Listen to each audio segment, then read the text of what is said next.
ਸ਼ਲੋਕ ਮਹੱਲਾ ਪਹਿਲਾ।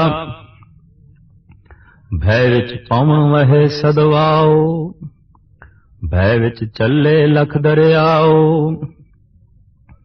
ਭੈ ਵਿੱਚ ਅਗਨ ਕਢੇ ਗਾਰ, ਭੈ ਵਿੱਚ ਧਰਤੀ ਦੱਬੀ ਭਾਰ। ਭੈ ਵਿੱਚ ਇੰਦ ਫਿਰੇ ਸਿਰ ਭਾਰ, ਭੈ ਵਿੱਚ ਰਾਜਾ ਧਰਮ ਦੁਆਰ। ਭੈ ਵਿੱਚ ਸੂਰਜ, ਭੈ ਵਿੱਚ ਚੰਦ, ਕੋਹ ਕਰੋੜੀ ਚਲਤ ਨ ਅੰਤ। ਭੈ ਵਿੱਚ ਸਿੱਧ ਬੁੱਧ ਸੁਰਨਾਥ, ਭੈ ਵਿੱਚ ਆਡਾਣੇ ਆਕਾਸ਼। ਭੈ ਵਿੱਚ ਜੋਧੇ ਮਹਾਬਲ ਸੂਰ, ਭੈ ਵਿੱਚ ਆਵੇ ਜਾਵੇ ਪੂਰ।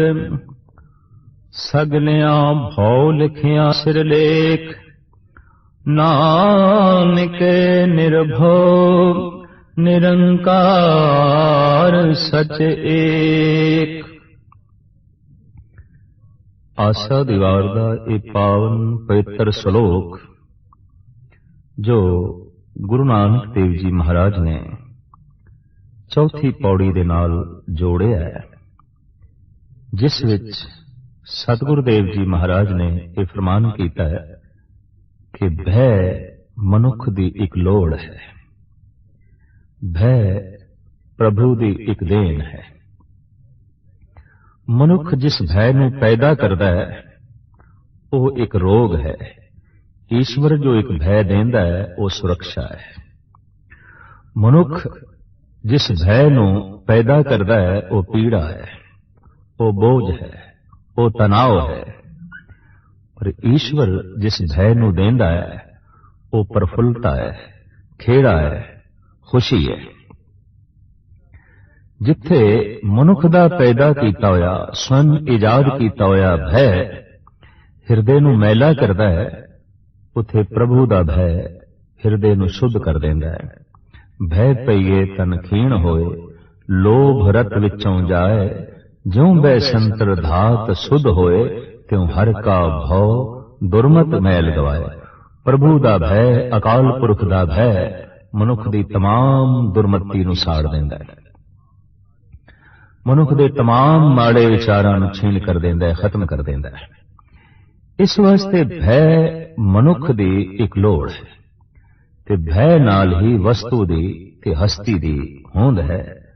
ਇਹ ਈਸ਼ਵਰੀ ਭੈ ਇੱਕ ਪਾਸੇ ਕਰ ਦਈਏ, ਮਨੁੱਖ ਦੀਆਂ ਖੁਸ਼ੀਆਂ, ਮਨੁੱਖ ਦਾ ਆਨੰਦ, ਮਨੁੱਖ ਦਾ ਖੇੜਾ ਸਾਰਾ ਨਸ਼ਟ ਹੋ ਜਾਏਗਾ। ਭੈ ਵਿੱਚ ਪਾਵਨ ਵਹਿ ਸਦਵਾਓ। ਹੁਣ ਸਤਿਗੁਰੂ ਦੇਵ ਜੀ ਮਹਾਰਾਜ ਇਸ ਪਾਵਨ ਪਵਿੱਤਰ ਸ਼ਲੋਕ ਵਿੱਚ ਫਰਮਾਨ ਕਰਦੇ ਨੇ ਕਿ ਜਿੱਥੇ ਪਰਮਾਤਮਾ ਵਿਆਪਕ ਹੈ ਉਸ ਦਾ ਭੈ ਵੀ ਵਿਆਪਕ ਹੈ, ਔਰ ਉਸ ਦੇ ਭੈ ਵਿੱਚ ਸਾਰੇ ਨੇ। ਇਹ ਭੈ ਸੂਖਸ਼ਮ ਰੂਪ ਦੇ ਵਿੱਚ, ਅਸਥੂਲ ਰੂਪ ਦੇ ਵਿੱਚ ਸਾਰੇ ਹੀ ਕਬੂਲਦੇ ਨੇ, ਔਰ ਸਾਰੇ ਭੈ ਦੇ ਵਿੱਚ ਨੇ, ਤੇ ਸਾਰਿਆਂ ਨੂੰ ਭੈ ਤੋਂ ਬਾਹਰ ਕੱਢਣਾ ਬਹੁਤ ਔਖੀ ਗੱਲ ਹੈ। ਸਤਿਗੁਰੂ ਦੇਵ ਜੀ ਮਹਾਰਾਜ ਫਰਮਾਨ ਕਰਦੇ ਨੇ, ਇਹ ਜਿਹੜੀ ਪਵਨ ਹੈ ਜੋ ਹਰ ਵਕਤ ਚੱਲ ਰਹੀ ਹੈ, ਵਗ ਰਹੀ ਹੈ, ਪ੍ਰਭੂ ਦੇ ਭੈ ਵਿੱਚ ਹੈ। ਇਹ ਆਪ ਮੁਹਾਰੇ ਨਹੀਂ ਵਗ ਰਹੀ, ਇਹਨੂੰ ਵਗਾਉਣ ਵਾਲਾ ਕੋਈ ਹੈ, ਇਹਨੂੰ ਚਲਾਉਣ ਵਾਲਾ ਕੋਈ ਹੈ। ਅਗਰ ਇਹ ਆਪ ਮੁਹਾਰੇ ਹੋਵੇ ਤਾਂ ਪਵਨ ਤੋਂ ਵੀ ਬਥੇਰੀਆਂ ਬਰਬਾਦੀਆਂ ਹੋ ਸਕਦੀਆਂ ਨੇ, ਤਬਾਹੀਆਂ ਹੋ ਸਕਦੀਆਂ ਨੇ। ਅਸੀਂ ਕਦੀ ਕਦੀ ਦੇਖਦੇ ਹਾਂ ਕਿ ਈਸ਼ਵਰ ਕਦੀ ਕਦੀ ਪਵਨ ਨੂੰ ਬੇਮੁਹਾਰਾ ਕਰ ਦਿੰਦਾ ਹੈ, ਤੇ ਜੈਸੇ ਪਵਨ ਨੂੰ ਬੇਮੁਹਾਰਾ ਕਰਦਾ ਹੈ, ਪਵਨ ਤੂਫਾਨ ਦੀ ਸ਼ਕਲ ਅਖਤਿਆਰ ਕਰ ਅਨੇਕਾਂ ਤਬਾਹੀਆਂ ਨੂੰ ਜਨਮ ਦਿੰਦੀ ਹੈ, ਅਨੇਕਾਂ ਬਰਬਾਦੀਆਂ ਨੂੰ ਜਨਮ ਦਿੰਦੀ ਹੈ। ਸੋ ਸਾਹਿਬ ਕਹਿੰਦੇ ਨੇ ਇਹ ਭੈ ਦੇ ਵਿੱਚ ਵਗ ਰਹੀ ਹੈ, ਚੱਲ ਰਹੀ ਹੈ। ਭੈ ਵਿੱਚ ਚੱਲੇ ਲਖ ਦਰਿਆ। ਪ੍ਰਿਥਵੀ ਦੇ ਉੱਤੇ ਇਹ ਜੋ ਲੱਖਾਂ ਨਦੀ ਨਾਲੇ ਦਰਿਆ ਚੱਲ ਰਹੇ ਨੇ, ਸਤਿਗੁਰੂ ਦੇਵ ਜੀ ਮਹਾਰਾਜ ਕਹਿੰਦੇ ਨੇ ਇਹ ਸਾਰੇ ਦੇ ਸਾਰੇ ਪ੍ਰਭੂ ਭੈ ਦੇ ਵਿੱਚ ਚੱਲ ਰਹੇ ਨੇ।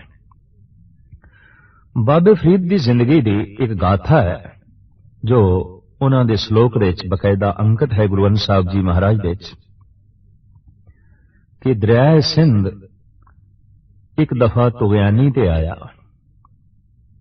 ਪੂਰੇ ਹੜ ਤੇ ਆਇਆ, ਤੇ ਉਹਨੇ शहर नूं ढाह लाणी शुरू कर दिती।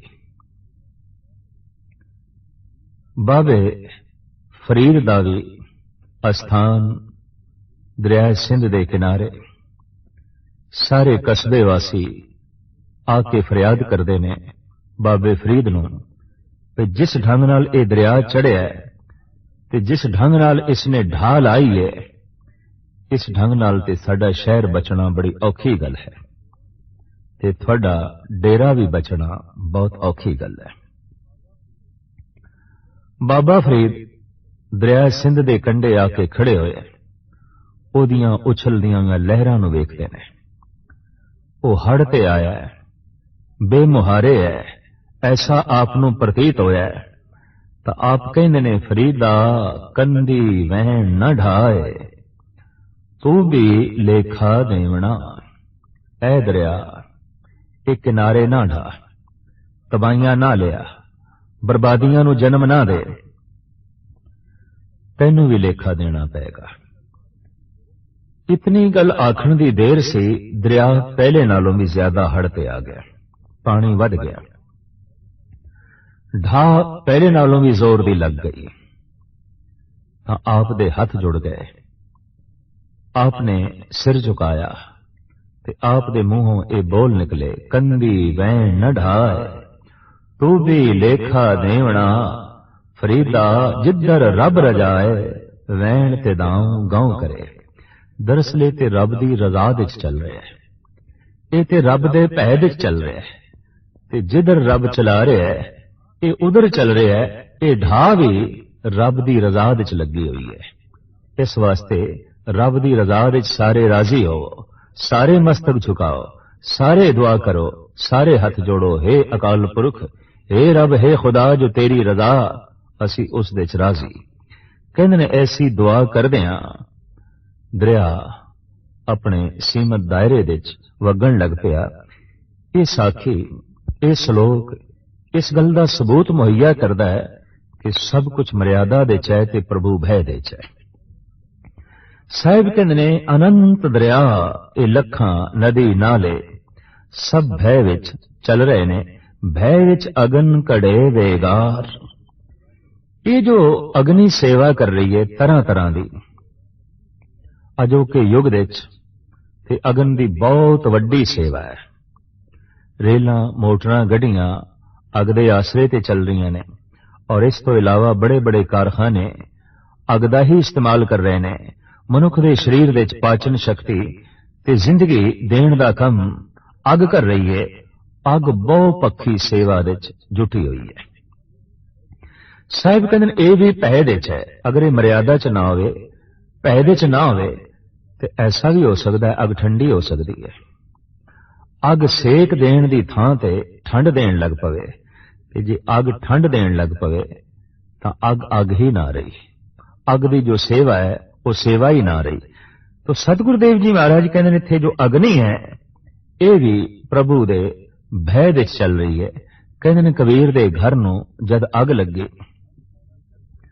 ते घर सारा जल के खाक होया, खड्डी भी जल गई, कपड़े भी जल गए, साजो समान सारा जद घर दा जलिया। ते आप कहंदे ने आपे पावक आपे पवना, जारे खसम तर आखे कवना।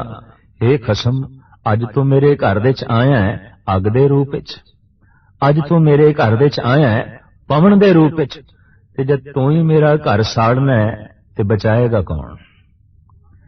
जद तू ही अग है ते मेरे घर नूं लगी है, हे प्रभु हुण होर कौन रखवाला होवेगा, हुण होर कौन बचावेगा?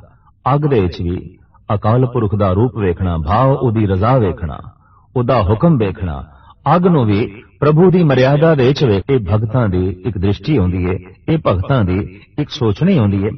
तो सतगुरुदेव जी महाराज कहंदे भय विच अगन कड़े वेगार, भय विच धरती दबी भार।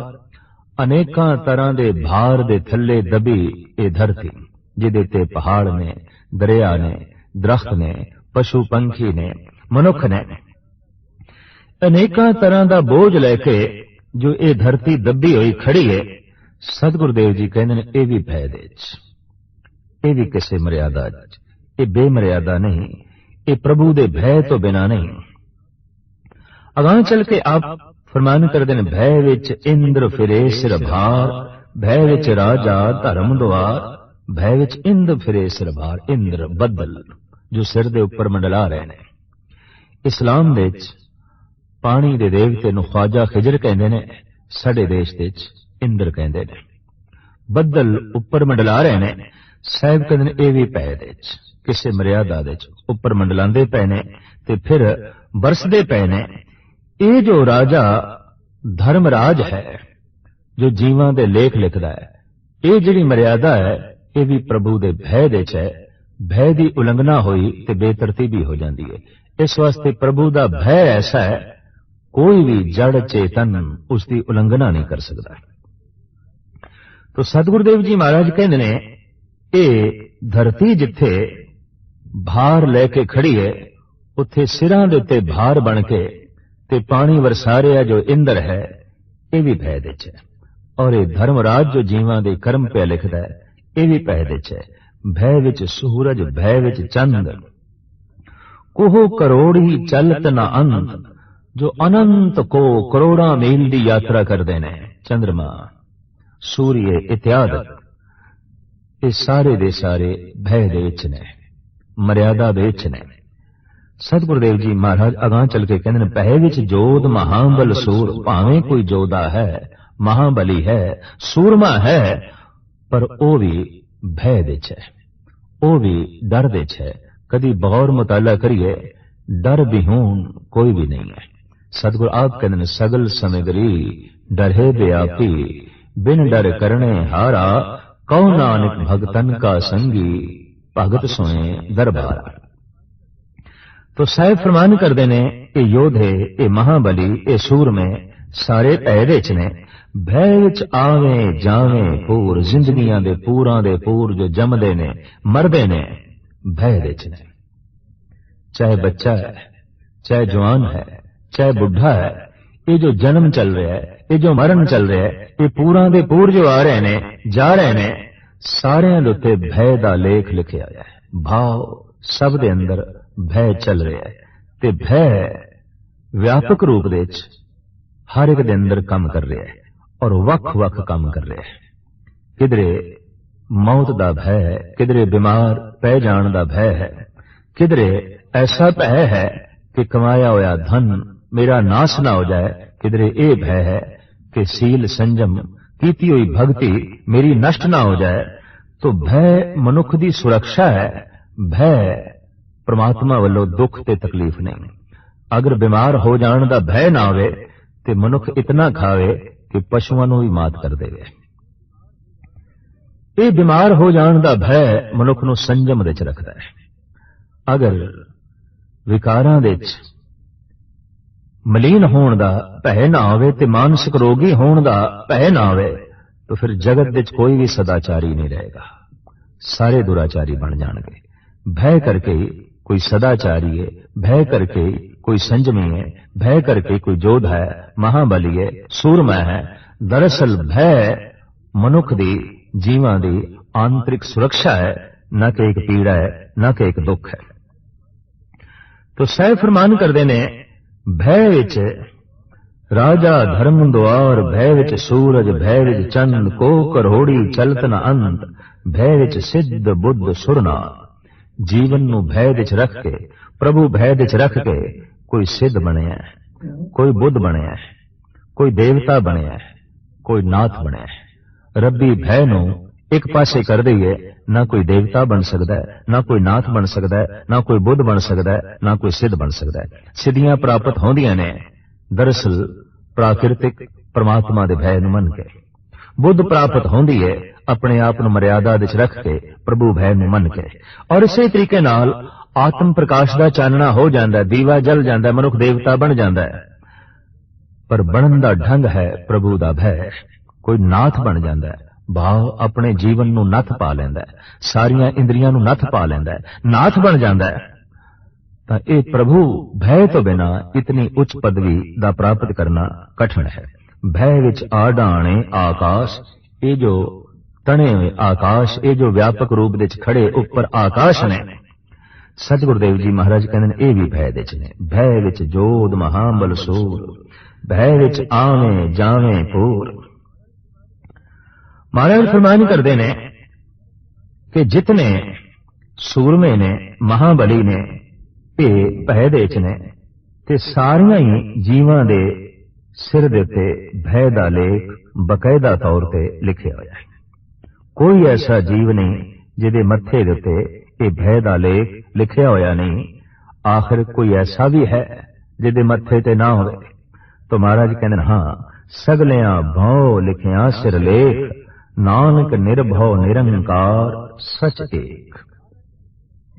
महाराज कहंदे निर्भौ भय तो रहत ते केवल ओही है जिहड़ा आकार तो रहत है, और केवल वो इक्को एक परिपूर्ण परमात्मा है जो आकार तो रहत है, भय तो रहत है। जद कोई प्रभु दा भय मन लैंदा है तां फिर संसार विच निर्भय हो जांदा है, ते प्रभु दा भय उसनूं शुद्ध कर दिंदा है, प्रभु दा भय उसनूं निर्मल कर दिंदा है, प्रभु दा भय आत्मिक आनंद तक ले जांदा है। इस वास्ते प्रभु दा भय मनुख मात्र दी एक लोड़ है, एक सुरक्षा है, और एक बहुत वड्डी दात है जो जीवां दी झोली च परिपूर्ण परमात्मा ने पाके रखी है।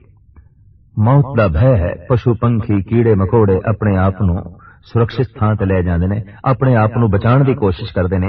ये भय जे सारियां दे च ना होवे तां ना कोई अपनी तन दी हिफाजत करे ते ना ही कोई अपने मन की हिफाजत करे। तो भय आंतरिक सुरक्षा है, बैरूनी सुरक्षा है। दूसरा श्लोक साहिब श्री गुरु नानक देव जी महाराज दा, नानक निर्भौ निरंकार और केते राम रवाल। निर्भौ ते केवल निरंकार है, आकार तो रहत जो परिपूर्ण परमात्मा है। होर कितने राम इत्यादक जो कहे जाते हैं उते रवाल ने, प्रभु दे चरनां दी खाक ने। भाव ईश्वर दे सामने कुछ भी नहीं है, ये ईश्वर दी कृत ने, ये जगत दे करता नहीं, ये ईश्वर दी कृत है। तो साहिब कहते होर केते राम रवाल, रवाल कहते ने खाक नूं, होर कितने ही राम प्रभु दे चरनां दी खाक ने। केतियां कन कहानियां केते वेद विचार, कितने कृष्ण जी दियां गल्लां आखियां जांदियां ने, कथावां आखियां जांदियां ने, कितने ही वेद विचारक ने। साहिब कहते ने ये सब भय दे च ने, सारे परमात्मा दे भय दे च ने। केते नच्चे मंगते गिड़ मिड़ पूरे ताल, कितने ही ऐसे नृत्यकार ने, नचदे ने टपदे ने ताल दे च, पर उन्हां दे अंदर भाव इक्को ही काम करदा है, जगत दे पदार्थ दी मंग। उन्हां दा नचना, उन्हां दा टपना, उन्हां दा ताल दा पूरना केवल दुनियावी मंग ते खड़ा है। अगां चल के आप कहते हैं बाजारी बाजार में आए कढ़े बाजार। इस तरह दे जेड़े नाटककार ने, नचण वाले ने, मंगते ने, बाजार विच आके तमाशा करदे ने और तरह तरह के कौतक वो जगत नूं विखांदे ने। और कौतक विखांदे आया कुछ गाउंदे ने। की गाउंदे ने? गावे राजे राणियां बोले आल पताल। गांदे ने राजे राणियां दे किस्से, गीत गांदे ने, महिमा गायन करदे ने राजियां दियां, राणियां दियां, और बोले आल पताल ऐसा बोलदे ने कि जैसे पाताल तो आवाज आ रही होवे, आकाश तो आवाज आ रही होवे, भाव समझ तो परे दी गल। ऐसे बोल बोलदे ने जो समझदे नहीं आउंदे। गीत गाउंदे ने उन्हां दे जो हो गुजरे राजे ने, हो गुजरियां राणियां ने। लख टकियां के मुंदड़े, लख टकियां के हार। नचन लगियां वो अपने तन नूं सवारदे ने बड़े बेशकीमत गहणियां नाल। बड़े सुंदर कपड़े पहनदे ने, बहुत सोहणे गहणे पहनदे ने, राजियां दी नकल करदे ने, राणियां दा रूप धारण करदे ने, तरह तरह दे गीत गांदे ने, अपने आप नूं इस ढंग नाल सवार के। पर साहिब कहंदे ने जित तन पाईए नानका से तन होवे छाल। जिस तन दे ते सुंदर कपड़े पाए जांदे ने, सोहणे गहणे सजाए जांदे ने, तन नूं खूबसूरत बनाया जांदा है, अंत दे च ये तन छार हो जांदा है, मिट्टी हो जांदा है। ज्ञान न गली ढूंढई कथना करड़ा सार। ज्ञान नचन टप्पण नाल थोड़ी मिलदा है, ज्ञान राजे राणियां दे गीत सुनाण नाल थोड़ी मिलदा है। साहिब कहंदे ने तरह तरह दे नाटक और तरह तरह के रास इत्यादि दिखाने और इस तरह का नचना ते टपना, इहदे नाल प्रभु का ज्ञान प्राप्त नहीं होता। इस तरह दी गल्लां दे नाल, इस तरह के गीतां दे नाल ईश्वर का ज्ञान प्राप्त नहीं होता। ज्ञान न गल्लई ढूंढी है, ज्ञान इन्हां गल्लां दे नाल प्राप्त नहीं होता। अनुभव प्रकाश, अनुभवी ज्ञान ईश्वर का कथना करड़ा सार फिर कैसे प्राप्त होता है? महाराज कहते एक कथन करना इतना औखा है जिवें लोहे नूं दंदां नाल चबाना होवे। जैसे लोहे नूं दंदां नाल चबाना अत्यंत कठिन है, इवें प्रभु का ज्ञान जबान दे नाल पूर्ण तौर ते कथन करना औखा है। करम मिले तां पाइए, होर हिकमत हुक्म खुआर। जे बख्शिश होवे उस अकाल पुरख दी, जे रहमत होवे उस परिपूर्ण परमात्मा दी, तां प्राप्त हो जांदा है। मनुख दियां होर सारियां सियाणपां, मनुख दियां होर सारियां चतुराइयां ख्वारी नूं ही जन्म देंदियां ने। इतनी गल स्पष्ट है कि परमात्मा प्रसाद नाल मिलदा है, प्रयास नाल नहीं। धन प्रयास नाल मिलदा है, प्रसाद नाल नहीं। धर्म प्रसाद नाल मिलदा है, प्रयास नाल नहीं। पदार्थ प्रयास नाल मिलदा है, प्रसाद नाल नहीं। परमात्मा प्रसाद नाल मिलदा है, प्रयास नाल नहीं। दरअसल परमात्मा का मिलना एक प्रसाद है, ईश्वर का मिलना एक प्रसाद है। अज तक दे ब्रह्म ज्ञानियों ने ऐसा ही आख्या है कि तू मिलिया सानू साडे प्रयास करके नहीं, तेरा प्रसाद, तेरी बख्शिश, तेरी रहमत। इस वास्ते धार्मिक दुनिया दे प्रयास की महिमा नहीं, प्रसाद की महिमा है। हाँ, पदार्थ की दुनिया दे प्रयास की गल है, मुशक्कत की गल है, मेहनत की गल है, पुरुषार्थ की गल है, पर धार्मिक दुनिया दे प्रसाद की गल है। इस वास्ते उस सतसंग नूं जिथे कथा कीर्तन होवे लाजमी कुछ ना कुछ प्रसाद वंडिया जाता है, जो मिष्टान होंदा है, मिठा होंदा है। दरअसल एक इशारा है, एक प्रतीक चुनिया गया कि प्रभु का प्रसाद अत्यंत मिठा है। कि प्रभु ते प्रसाद है, उदा कोई मुल नहीं, उदी बख्शिश है। सडे कीते कर्म, सडी कीती तपस्या, सडी कीती मेहनत उसका मुल नहीं है। वो जो मिले है ते उसका प्रसाद है। पर मेहनत कर करके, तपस्या कर करके ये पता चलता है कि प्रभु प्रयास नाल नहीं मिलता, प्रसाद नाल मिलता है। इस वास्ते साहब कहते ने ज्ञान उपरोक्त गल्लां दे नाल ते नहीं मिलेगा कि किसे राजे दे गीत गा लै, किसे धार्मिक राणियां दे गीत गा लै, नच लिया, टप लिया, रास पेश कर छड्डी, इहदे नाल परमात्मा दा ज्ञान नहीं मिलेगा। किवें मिलेगा? कथना करड़ा सार ये ते लोहे दे चने चबाने ने। भाव इस छोटी जी जबान दे नाल पूर्ण परमात्मा दी गल आखनी बहुत कठिन है, बहुत कठिन है। ये ते कर्म मिले तां पाइए, होर हिकमत हुक्म खुआर। ये ते उसदी बख्शिश होवे ते ज्ञान अनुभव प्रकाश प्राप्त हो जाता है। और सारियां हिकमतां और सारियां जड़ियां चतुराइयां ने ख्वारी नूं जन्म देंदियां ने, दुख नूं जन्म देंदियां ने। पौड़ी नदर करे जे अपनी, तां नदरी सतगुरु पाया। एव जीव बहुते जन्म भर में तां सतगुरु शब्द सुनाया। सतगुरु जे वडदाता को नहीं, सब सुनियो लोक सवाया। सतगुरु मिलिए सच पाया, जिन्नी विचों आप गवाया। जिन्नी सचो सच बुझाया।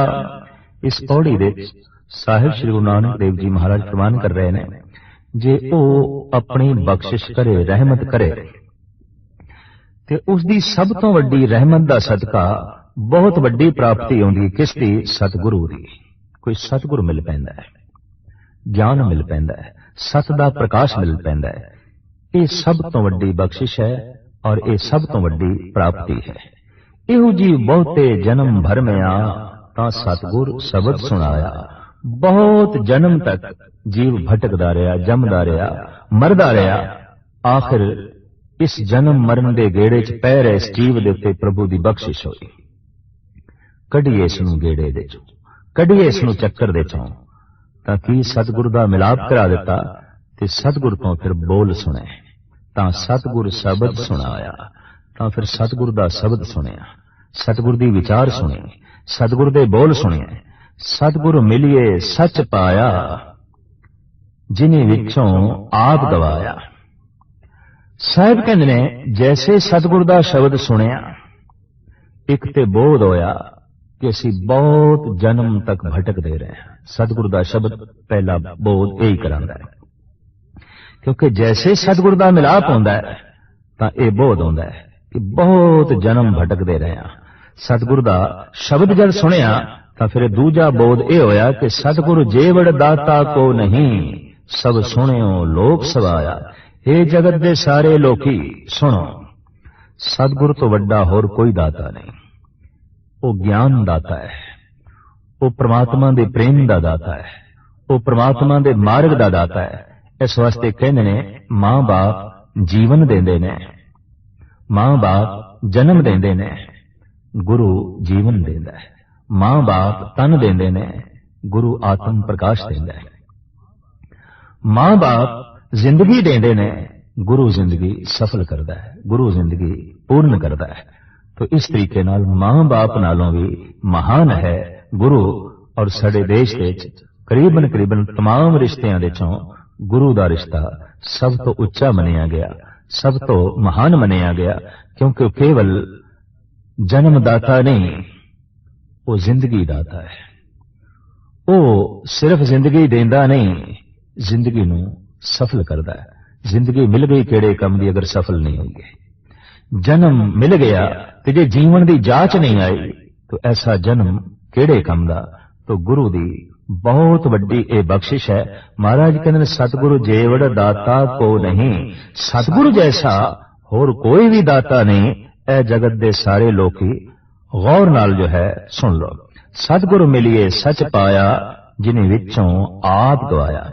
सतगुरु दे मिलाप दा सदका साधना करदियां होया जिन्हां ने अपने आप दे चों आपा भाव गवा छड़िया, अहंकार गवा छड़िया, उन्हां नूं सच दी प्राप्ति हो गई, उन्हां नूं सच दा मिलाप हो गया।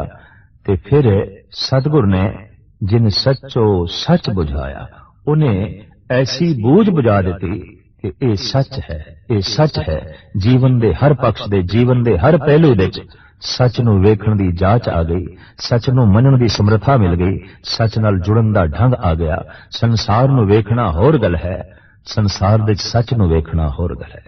पदार्थ नूं वेखना होर गल है, पदार्थ दे सच नूं वेखना होर गल है।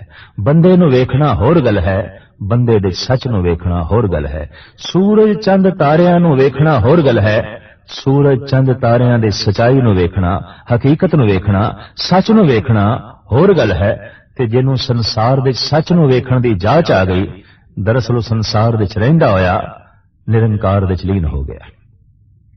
उन्हें जीवन दा मकसद हासिल कर लिया, उसने अपनी जिंदगी सफल कर ली। तो ये जिहड़ी सब तो वड्डी दात है, ये गुरु तो प्राप्त होंदी है। अकाल पुरख दी बख्शिश होई गुरु मिलदा है, गुरु दी बख्शिश होई अकाल पुरख मिलदा है। इस वास्ते इंज कह लईए पूर्ण तौर ते खेल ते सारे दा सारा ये परमात्मा दा है, अकाल पुरख दा है। पर फिर भी उसने विचोला बना रखा है। उसकी जब बख्शिश होती है तो फिर गुरु मिलता है, मनुखा तन मिलता है। ये परमात्मा की बख्शिश है कि मनुखा तन दा मिल जाना। ये अकाल पुरख की बख्शिश है कि गुरु दा मिल जाना। ये बहुत उसकी वड्डी बख्शिश है कि सतसंग दा मिल जाना। ते गुरु की ये बख्शिश है कि परमात्मा दा मिल जाना, ईश्वर दा जो है मिल जाना। जिन्हों गुरु मिले है उहदे ते अकाल पुरख की बख्शिश है, पर जिन्हों ईश्वर मिले है उस दे गुरु की बख्शिश है, उस दे गुरु की रहमत है। तो सतगुरुदेव जी महाराज कहते हैं इस वास्ते सतगुरु तो वड्डा होर कोई दाता नहीं। क्यों कि परमात्मा ने ते गुरु मिलाया ते गुरु ने परमात्मा मिला दिता। समुचे संसार दा वड्डा दाता गुरु ने मिला दिता। इस वास्ते गुरु तो वड्डा दाता होर कोई भी नहीं। इस पौड़ी दे गुरु की महिमा है। ते साहिब कहते गुरु का जिहड़ा ज्ञान है, ये जिहड़ा हासिल करना है, ये राजे राणियां दे गीत नाल नहीं, किसे कहानियां दे नाल नहीं, बल्कि एक महान साधना दे नाल, गुरु दा बचन मन के, गुरु दा शब्द सुन के उस सच नूं प्राप्त करना है और उस सच नाल जुड़ना है।